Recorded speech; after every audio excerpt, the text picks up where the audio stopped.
Hello বন্ধুরা, আপনারা দেখছেন পাত্র কম্পিউটার ইউটিউব চ্যানেল। আমি বিনয়। তো SSC GD constable online form fill up নতুন আপডেট বেরিয়েছে। আজকে আপডেট ডেটটা দেখুন 27 আগস্ট 2024। তো স্টাফ সিলেকশন কমিশনের আন্ডারে সিআরপিএফ বিএসএফ 8 বাহিনী যেটা আছে তো সেটা বেরিয়েছে। তো এটা হচ্ছে অ্যাপ্লিকেশান ডেট দেখুন 5/9/2024 থেকে স্টার্ট শুরু হচ্ছে এবং লাস্ট ডেট অক্টোবরের 24। এসসি এসটিদের জন্য কোনো ফিস দিতে হবে না, কিন্তু আদার ক্যান্ডিডেটের জন্য 100 টাকা ফিস দিতে হবে।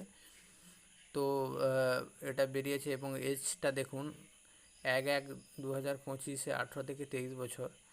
কোয়ালিফিকেশান যদি ধরি আমি, মাধ্যমিক পাস লিখেছে এবং হাইট ওয়েট যেটা এখানে স্ট্রাকচার দিয়েছে। তো এইটা বেরিয়েছে নতুন আপডেট।